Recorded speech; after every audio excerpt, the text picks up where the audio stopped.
Another Apple release schedule has passed, so it's time to reevaluate what makes the best overall budget Apple ecosystem that you can buy today. And we got all of this stuff, which thankfully makes up that best ecosystem. First off, we got all this stuff here, but I think the overall hub of any good budget Apple ecosystem has to go to the iPhone. It's really the one device that you have to have in this system because there are a couple of things that only it can do. The MacBook can be replaced, the iPad, everything else can be replaced. But this is the most important one. So let's start off by checking the Apple Refurbished store. Dang, unfortunately team, as you can see, we don't get a lot of options here today. We get the iPhone 11 Pro, which even in its refurbished state is over $900. So we're gonna have to abandon the refurbished store for this particular video for the iPhone. Moseying on over to Amazon, I think our best bet for a device that's the best overall value would be picking the iPhone 11. I, to this day, think the iPhone 11 is probably the best combination of features, newish design, and serious processing power that I think it's the version that I would call the best budget. We can find it right here for about $350 with it being renewed. Boom! That's something I'd add to the cart any day of the week. So what do we get with an iPhone 11? Well, we get the A13 processor, 64 gigabytes of storage, and that beautiful 6.1-inch liquid retina display. Yes, 64 gigabytes of storage is pretty low, but at least we're getting all of the other cool features of previous flagships as opposed to spending today's money on 64 gigabytes of storage. Wouldn't that be embarrassing if you had to spend today's money on 64 gigabytes of storage? But the main things are you'll still be able to access everything that iOS can do. You'll get updates for years to come. Plus, this is the first version of the iPhone with the ultra-wide-angle front-facing camera, and while you might laugh at my excitement about that, the camera is the whole reason I bought this iPhone when it came out. Like, real talk, when you're running a big social media thing, selfies are a part of life, and this has the best. If you are an office worker or a student, we've got to get some work done or some studying done at some point, and I think with even how great the Mac Mini is, I think there is a better option to buy something a little more versatile and go with the MacBook. When we start talking budget and we start talking MacBooks in the same sentence, there's really only one option in my opinion, and that's the M1 MacBook Air. This darn computer is absolutely the best budget or best value computer ever made. Over on the refurbished store this time, unfortunately, they are not in stock at their base model.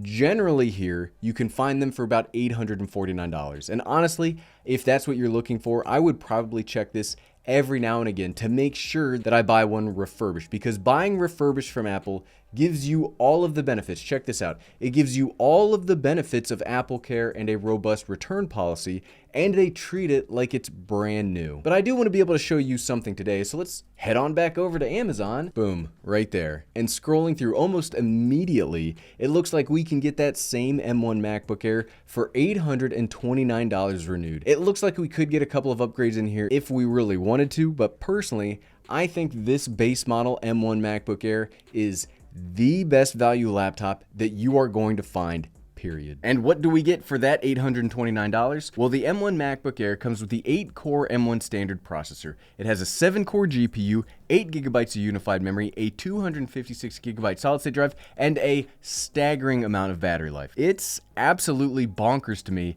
that a year and a half into the MacBook Air's life, there is still nothing else on the market that can compete with this. It's got single core performance right up there with the M1 Max processor. It's got multi-core performance that puts it way outside anything this size in the Windows world, and 18 hours of battery life essentially means you never have to think about it. Yes, the ports are slightly underwhelming, but you'll still get 2 Thunderbolt 3, which will allow this little laptop to be both your traveling machine, but with one plug of a cable, it can also be your desktop computer as well. This computer is such a good value, it takes my breath away to this day that Apple sent this out, because this computer by itself literally upended the laptop market, where unless you need a specific amount of power or you are a dedicated gamer and you need the sickest frames per second around, this is the only laptop that makes sense. Next up, with all of the new updates between the operating systems, I do think an iPad is a good inclusion inside of an overall ecosystem, even one labeled budget. And my recommendation here might be a little spicy. You might be like, Gary, you're just gonna go with the iPad standard, or you're gonna go with an iPad from like 6 years ago. But I'm gonna say the iPad Air 4, especially as of the date that I'm researching and making this video, this is hands down the best budget iPad on the market. For this one, we're not even gonna bother going to the Apple Refurbished site because they have not yet had any of the last 2 years of iPad updates on that site. So we'll go back over to Amazon where we can find iPad Air 4 available here for $499. But what solidified it as me adding it to this list is you get an additional $30 off of the price when you buy it on Amazon, bringing the overall price down to $469. That's the single best value for a tablet you are going to find anywhere. And I'm not saying iPad, I'm saying the single best value tablet you are going to find. When making this video, I was planning on this to be a great option, or I wouldn't have been researching it for this specific video, but I was not prepared for how good of an option it was going to turn into. Heck, for that $469, you are getting the A14 processor, the latest Apple design language in its 10.9-inch Liquid Retina panel. You get 64 gigabytes of storage, and this will do 90% of what the bigger, badder iPad Pro can do, except it's not going to leave a hole in your wallet. I mean, look at how big this tablet is. You don't want to hold this big inside of your wallet. You'll never be able to use it again. I've always thought of the iPad Air 4 as a great deal. That's why I've made several videos saying that. You aren't really missing anything going from the iPad Air 4 to the iPad Air 5, except the ultra-wide angle front-facing camera or 5G connection if you need it. If you don't care about either of those things, this is the best tablet to buy, and I am so happy that we were able to find a way to add it to this specific ecosystem. The next good to have addition to this list are a set of AirPods, because AirPods are the best thing that Apple's invented, maybe ever. And I'm not even an audiophile. Or maybe it's because I'm not an audiophile that I like these so much. I can never remember how that shakes out. It's pretty obvious that the budget king in the AirPods department are the original AirPods. These AirPods, in fact. Well, not these specific ones. You can't have, and definitely do not want the ones that I've been wearing for years, but you know, a set of original AirPods. Okay, this is the one thing today that we're not even gonna bother looking for used or refurbished. Maybe it's a personal hang-up of mine, but the thought of using someone else's old AirPods, I think that's pretty gross. I'm sure the companies clean them, but ugh. And I really wanted to find another website for this because buying everything at Amazon kind of sucks, but they do have a set, here, check it out, AirPods second. But they do have a really good deal on the AirPods second generation. And the second generation is essentially the originals with a wireless charging case. They have these on sale for $99, where other places I checked are $129 or more. And yes, it sounds like a little bit, but those price increases are bigger the cheaper the product is. So $99 is a fantastic addition to our little ecosystem we're making here. For that money, we'll be able to get the originals when it comes to truly wireless headphones. There isn't any noise cancellation here, which is unfortunate, but my biggest concern and fear about AirPods is losing them, but I feel better when they cost about half of what I would normally pay. You'll get roughly 5 hours of listening time per charge of the AirPods themselves, and the case gives you about 4.5 additional charges of the pods, giving you a rough estimate of almost 20 hours of listening time. No, I won't show my math on that because I don't do math in public, and even editing it out, I still don't do math here. That's why the AirPods became the most popular headphones, by the way. Apple's sales of these is more than most companies with diverse products. And I'm gonna include an Apple Watch in this video as well, because it's really the Apple Watch that ties the whole Apple ecosystem together.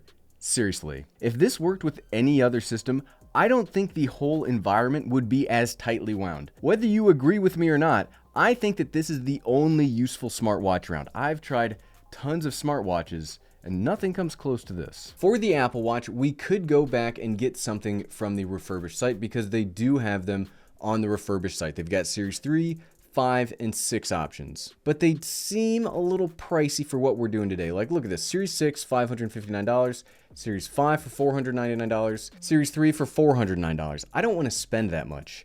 But back over to the Amazon store, they have an Apple Watch Series 6 renewed for $253. And much like the iPad Air 4 from earlier, I'm really impressed that we're able to find this kind of a deal hunting in this video.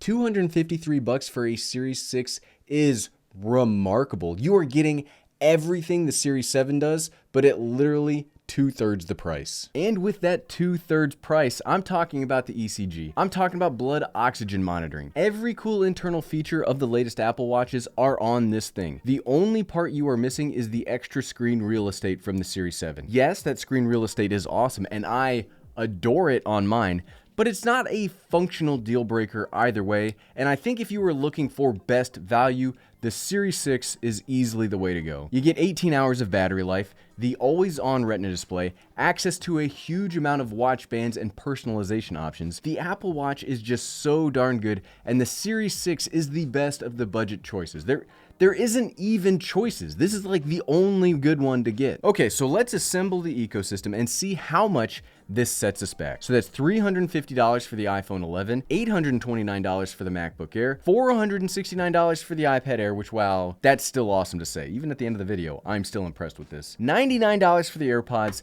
and $253 for the Apple Watch Series 6, which gives us a grand total of $2,000. Wow, I'm honestly shocked that that came out to a round number. I didn't round that up. That's just what it came to. No, this isn't cheap, but you get literally the full breadth of everything an Apple product lineup can do, and you get it for the same price as a base model MacBook Pro 14. And if you like this video, I bet you would like to see what the actual cheapest ecosystem is, and you can find that by clicking right here. Thanks for watching.